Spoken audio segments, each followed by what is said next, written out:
तो आइए जानते हैं भगवान श्री कृष्ण की कुछ प्रमुख शिक्षाएं जिससे मनुष्य का जीवन बदल सकता है। श्री कृष्ण हिंदू पौराणिक कथाओं में सबसे प्रतिष्ठित शख्सियतों में से एक है और उनकी शिक्षाओं को भगवद गीता में प्रलिखित किया गया है। श्रीमद् भगवद गीता का ज्ञान आपकी सारी व्यर्थ की चिंताओं को समाप्त कर सकता है। गीता का ज्ञान मन की हर परेशानी और अशांति को नष्ट कर देता है। जब महाभारत का युद्ध होने वाला था तो अर्जुन बहुत ही चिंता करने लगे कि मेरे गुरु और पितामह भीष्म और मेरे सारे रिश्तेदार, मेरे सारे मित्र इस युद्ध में मारे जाएंगे और ना जाने कितने बेकसूर लोग इस युद्ध में मारे जाएंगे, ना जाने कितनी स्त्रियां विधवा हो जाएंगे, सब कुछ बर्बाद हो जाएगा, इस हस्तिनापुर की रौनक ही खत्म हो जाएगी। इन सबको मारकर अगर मैं जीत भी गया तो उस जीत का मतलब ही क्या, जहां अपने ही ना रहे। तब अर्जुन को श्री कृष्ण ने गीता का ज्ञान देते हुए कहा कि तुम जिस भी चीज की चिंता कर रहे हो, जिसके लिए भी दुखी हो रहे हो, जिसके बारे में सोच सोच के इतना परेशान हो रहे हो, वो सब कुछ एक दिन नष्ट होने वाला है। वो आज नहीं तो कल वैसे भी मिट जाएगा और जो अविनाशी आत्मा है वो कभी भी मर नहीं सकती, नष्ट नहीं हो सकती। तो चिंता और दुख किस बात के लिए करते हो? क्योंकि जो एक दिन नष्ट होने वाला है, मिटने वाला है, मरने वाला है, उसकी चिंता करके और उसका दुख करके तुम कर भी क्या लोगे? तुम चाह कर भी उसे रोक नहीं सकते, उसे बदल भी नहीं सकते। तो क्यों चिंता करके अपना जीवन नष्ट कर रहे हो? चिंता तुम्हारे मन को दुखी और रोगी बना देगी, कायर बना देगी, और जो नष्ट हो ही नहीं सकता उसकी चिंता करने की कोई जरूरत ही नहीं है। तो परिस्थिति को चाहे तुम जैसे देखो, तुम्हारी चिंता करना बिल्कुल व्यर्थ है। वास्तव में आप भी उन्हीं बातों के बारे में चिंता करते रहते हैं, सोचते रहते हैं, जिसे आप बदल नहीं सकते, जिसे आप चाहकर भी अपने नियंत्रण में नहीं कर सकते।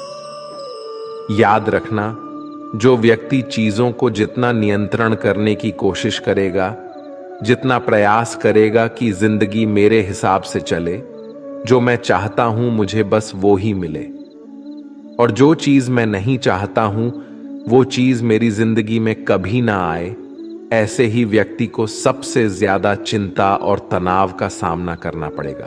क्योंकि ये जिंदगी एक बहते पानी की तरह है और उसी पानी में दो तिनके बह रहे हैं, जिसमें से एक तिनका पानी की लहरों के साथ आनंद लेता हुआ बह रहा है।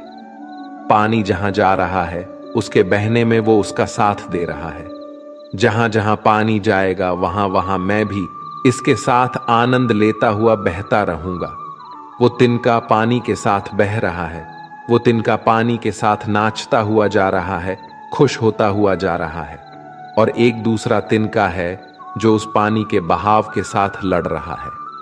जहां ये पानी जा रहा है मैं उसका बहाव बदल दूंगा, इसके पानी को मैं वहां ले जाऊंगा जहां ले जाना चाहता हूं, क्योंकि मैंने अपनी मंजिल कहीं और सोच रखी है। अब वो पानी के बहाव के साथ लड़ रहा है, किनारों से पत्थरों से टकरा रहा है, पर पानी के बहाव को वो बदल नहीं पा रहा है, बल्कि जितना कोशिश करता है पानी से लड़ने की, उतना ही दुखी और उतना ही परेशान हो रहा है। ये जिंदगी भी ऐसे ही बहते पानी की तरह आगे बढ़ती जाएगी, लेकिन अब हमें तय करना है कि हम किस तिनके की तरह बनना चाहते हैं। या तो हम चिंता करके, खुद को परेशान करके जिंदगी से लड़ते रहे, जिंदगी से शिकायतें करते रहे, या तो फिर हम उस दूसरे तिनके की तरह बने कि जहां जिंदगी जा रही है उसी में आनंद लेना शुरू कर दे, उसी में ही खुश रहना शुरू कर दे। हमारी हालत उस व्यक्ति के जैसी है कि एक बार एक राजा किसी नगर से गुजर रहा था। उस राजा ने मार्ग में देखा कि एक गरीब बूढ़ा व्यक्ति अपने सर पर लकड़ियों का गट्ठर बात कर ले जा रहा था। राजा को उस व्यक्ति पर बहुत दया आई। राजा ने उस व्यक्ति से कहा कि तुम इतनी गर्मी में इतना बड़ा लकड़ियों का गट्ठर सर पर लेकर जा रहे हो, पसीने से लथपथ पड़े हो। फिर राजा कहता है कि आओ मेरे रथ पर बैठ जाओ और तुम्हें जहां जाना है मैं तुम्हें छोड़ दूंगा। तो वो व्यक्ति कहने लगा, महाराज, मैं बहुत गरीब आदमी हूं, मैं आपके रथ पर कैसे बैठ सकता हूं? मैं तो आपके आगे बहुत छोटा हूं। राजा ने कहा कि मैं छोटा, बड़ा, अमीर, गरीब नहीं मानता। मनुष्य को मनुष्य की मदद करनी चाहिए। अगर हमारे पास कोई ज्यादा है और अगर किसी को जरूरत है तो उसे वो चीज जरूर देनी चाहिए। तुम भी एक मनुष्य हो और मैं भी एक मनुष्य हूं, और अगर एक मनुष्य दूसरे मनुष्य की पीड़ा को नहीं समझेगा तो वो मनुष्य नहीं है, वो एक पशु के समान है। इसीलिए तुम मेरे रथ में आ जाओ, मैं तुम्हें तुम्हारी मंजिल पर छोड़ दूंगा। राजा के ऐसा कहने पर वो व्यक्ति राजा के रथ में बैठ गया। जब वो रथ चलने लगा तब राजा ने देखा कि व्यक्ति के सर से अभी भी पसीना बह रहा है। तब राजा ने गौर किया कि उस व्यक्ति ने अपने सर से वो लकड़ियों का गट्ठर उतारा ही नहीं है। राजा ने बोला, तुम अपने सर पर से ये लकड़ियों का गट्ठर लेकर क्यों बैठे हो? अब तो तुम मेरे रथ में सवार हो, ये लकड़ियों का गट्ठर मेरे रथ पर रख दो और तुम आराम से बैठ जाओ। तब वह व्यक्ति कहने लगा, नहीं नहीं महाराज, आपने मुझे अपने रथ पर बैठाया, मेरे लिए यह बहुत बड़ी सौभाग्य की बात है। मैं अपने लकड़ियों का वजन आपके रथ पर बिल्कुल नहीं आने दूंगा। तब उस राजा ने यह सुनते ही अपना सिर पकड़ लिया। यही कहानी हम सबकी है। गीता में भगवान कृष्ण कहते हैं कि अपनी हर चिंता, अपना हर दुख तुम मुझ पर छोड़ दो, मैं तुम्हारे हर दुख को दूर कर सकता हूं, मैं तुम्हारी हर चिंता को दूर कर सकता हूं।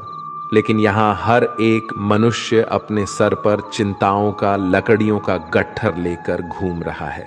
हालांकि कर कुछ नहीं सकता, ताकत कुछ भी नहीं है, लेकिन इंसान अपना जोर चलाता रहता है। हर इंसान को लगता है कि सब कुछ मैंने संभाल रखा है, मैं अगर कुछ ना करूं तो सब कुछ बर्बाद हो जाएगा, सब कुछ खत्म हो जाएगा। मैंने एक कहानी सुनी कि एक महल में एक छिपकली रहती थी। वो सब छिपकलियों की रानी थी। जब कहीं भी जाना होता था तो जो छिपकलियां उसके नीचे रहती थीं, वो उन्हें भेज देती थी। वो खुद कहीं भी नहीं जाती थी।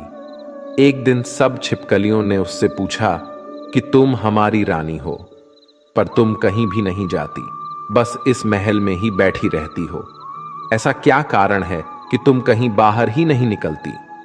तब वो रानी छिपकली कहने लगी कि इस महल की छत को मैंने ही संभाल के रखा है। अगर मैं यहां से चली गई तो इस महल की छत भी गिर जाएगी।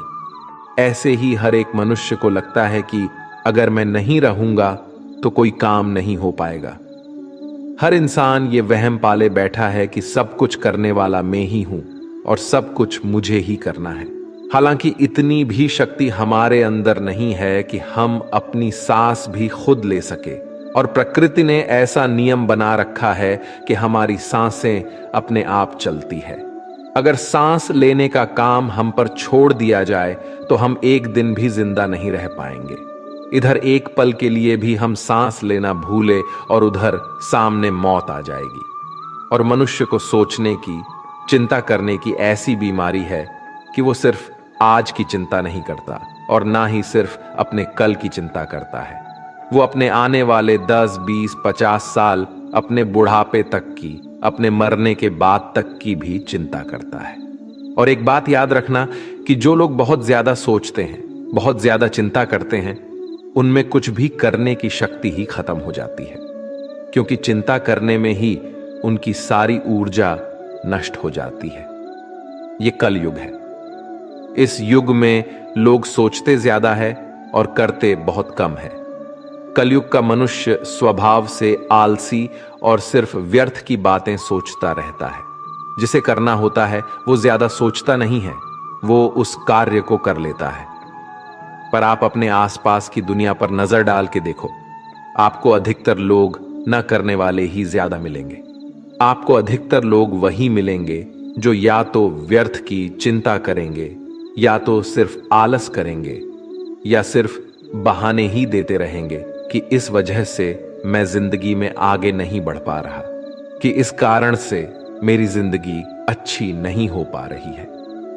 अगर मनुष्य सोचने के बजाय करना शुरू कर दे तो उसकी जिंदगी में कोई भी दुख, कोई भी समस्या ज्यादा देर तक टिक नहीं सकती है। आपके पास दो रास्ते हैं। या तो अगर आपके जीवन में कोई समस्या है तो उसके समाधान में लग जाओ, उसके सल्यूशन में लग जाओ। और अगर आपको भविष्य में आने वाले किसी समस्या का डर है तो उसकी चिंता तो आप छोड़ ही दो, क्योंकि जीवन वैसे कभी नहीं चलने वाला जैसा आपसे सोचते हो। जीवन की एक अलग ही गति है। आप अगर कभी गौर करोगे तो आपको यह समझ आ जाएगा कि आप जिंदगी में जिन बातों को लेकर चिंता करते हैं उनका कोई मतलब ही नहीं था। आपको लगेगा कि आप व्यर्थ की चिंता करते थे और जिंदगी ने कुछ और ही दिखा दिया। किसी नगर में एक बहुत धनी व्यक्ति रहता था। उसके पास इतना पैसा था जिसका हिसाब ही नहीं था। एक दिन उसने अपने सारे आदमियों को बुलाया जो उसका हिसाब किताब देखते थे और उनसे कहा कि मेरे पास कितना पैसा है, कितनी संपत्ति है, उन सब का मुझे हिसाब दो कि आखिर मेरी कुल संपत्ति कितनी है। वो सारे हिसाब को देखने वाले उस सेठ की संपत्ति का हिसाब लगाने में लग गए। उन सबको उस संपत्ति का हिसाब लगाने में ही 10 दिन लग गए। 10 दिन के बाद जब हिसाबकर्ताओं ने मिलकर कहा कि आपके पास इतना पैसा है कि आपकी 7 पीढ़ियां बैठकर खा सकते हैं, उन्हें कोई काम करने की जरूरत नहीं है। जब उस व्यक्ति ने यह सुना कि मेरे पास इतना धन है कि मेरी 7 पीढ़ियां बैठकर खा सकती है, उन्हें कोई काम करने की जरूरत नहीं है, तो वो व्यक्ति रोने लगा। फिर सब हिसाबकर्ताओं ने पूछ लिया कि आप रो क्यों रहे हैं, आपके पास तो अपार संपत्ति है। तब वो धनी व्यक्ति कहने लगा कि आप लोगों ने कहा कि मेरी 7 पीढ़ियां बैठकर खा सकती हैं, उन्हें कोई काम करने की जरूरत नहीं है, लेकिन जब 8वीं पीढ़ी आएगी तो उसका क्या होगा? उन्हीं के बारे में मैं सोच सोच कर दुखी हो रहा हूं। यही आजकल के हर मनुष्य की समस्या है।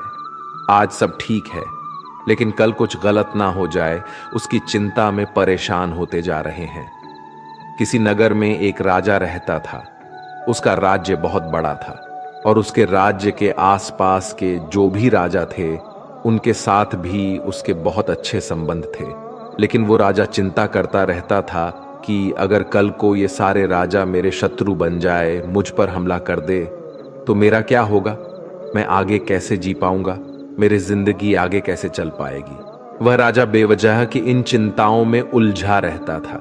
एक दिन वह अपने गुरुवर के पास गया और गुरुवर को जाके उसने बताया कि मुझे बहुत चिंता होती है कि ये जितने भी राजा मेरे राज्य के आसपास रहते हैं, कल को अगर ये मेरे शत्रु हो गए और मुझ पर इन्होंने हमला कर दिया तो मैं कहां जाऊंगा? गुरुवर उस राजा का मन समझ गए और उन्होंने उस राजा से कहा कि तुम्हारे नगर में एक महिला रहती है, तुम उसके पास जाओ, उसे बहुत सारा धन और बहुत सारा अनाज देकर आओ, तो तुम्हें तुम्हारी समस्या का समाधान मिल जाएगा।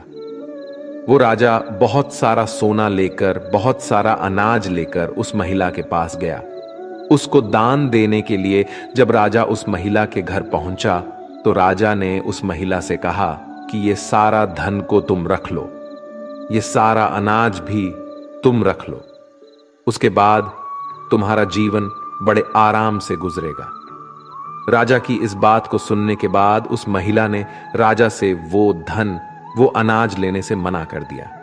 वो महिला राजा से कहने लगी कि मेरे पास आज खाने के लिए भोजन है, मैं कल के लिए अपने घर में भोजन नहीं रखती हूं। मुझे ईश्वर पर पूरा भरोसा है कि जिसने मुझे आज खिलाया है वो मुझे कल भी खिलाएंगे, क्योंकि जितना मैं संग्रह करूंगी फिर मुझे उस सामान की चिंता करनी पड़ेगी, फिर मुझे उस सामान को संभालना पड़ेगा। इससे तो बेहतर है कि जो ईश्वर मुझे आज तक संभाल रहा है, मैं उसी के भरोसे खुद को छोड़कर जीती हूं, क्योंकि जो आज तक खिलाता आया है वो आगे भी खिलाता ही रहेगा। गीता का ज्ञान हमें यही सिखाता है। गीता में श्री कृष्ण अर्जुन को यही बात बार बार कह रहे हैं कि हे अर्जुन, अपनी सारी चिंताएं, अपने मन के सारे विचार तुम मुझ पर सौंप दो, अपने मन को हल्का कर दो, क्योंकि चिंता करके तुम सिर्फ दुख प्राप्त कर रहे हो। कभी देखा है किसी ने कि चिंता करके किसी इंसान को खुशी मिली हो? या चिंता करके किसी इंसान को अपनी समस्या का समाधान मिला हो? अगर गहराई से देखा जाए तो चिंता एक मानसिक बीमारी है। चिंता वही इंसान करता है जो कर्म में नहीं लगता, जो कर्म में ना लगकर विचारों में लग जाता है। जो व्यक्ति कर्म में लगा रहेगा उसे चिंता करने का समय ही नहीं मिलेगा, और जो व्यक्ति कर्म का त्याग कर देगा वो अपने खाली समय में चिंता ही करता रहेगा। तो अपने आप को कर्म में लगाओ। जैसे ही श्री कृष्ण ने अर्जुन को उसका कर्म याद दिलाया कि तुम्हें अपना कर्म करना है, ये सब सोचना विचार करना तुम्हारा धर्म नहीं है। तुम क्षत्रिय हो और तुम्हारा कर्म क्या है? अधर्मियों का नाश करना, जो अन्याय करते हैं, जो अत्याचार करते हैं, उनको नष्ट करना, ना कि फालतू की बातों को सोचना। वो तुम्हारा काम नहीं है। तुम दुनिया के भगवान नहीं हो। तुम कुछ नियंत्रण नहीं कर सकते हो, क्योंकि ये जीवन बस बहता जा रहा है। कब हम बच्चे से जवान हो जाते हैं, कब जवान से बूढ़े हो जाते हैं, और कब बुढ़ापे से मृत्यु की ओर चले जाते हैं, कुछ भी हमारे नियंत्रण में नहीं हो पाता। यहां हर इंसान जीना चाहता है, कोई नहीं मरना चाहता, लेकिन फिर भी सबको मरना पड़ता है। यहां हर एक इंसान जवान रहना चाहता है, लेकिन फिर भी सब बूढ़े होते जाते हैं। इस छोटी सी चीज को हम समझ ले कि ये जिंदगी बस बहती जा रही है और हम इसे नियंत्रण नहीं कर सकते। बस जो हो रहा है उसमें अपने लिए एक खुशियां और आनंद से भरी एक जिंदगी हासिल करनी है, और वह जिंदगी लड़के या चिंता करके नहीं, बल्कि खुश होकर जीनी है। तुम बिना किसी कारण की चिंता करते हो और बेवजह ही घबराते हो। तुम तो आत्मा हो जिसे ना तो कोई मार सकता है और ना ही जला सकता है। यही जीवन की सच्चाई है जिसे प्रत्येक व्यक्ति को जानना चाहिए।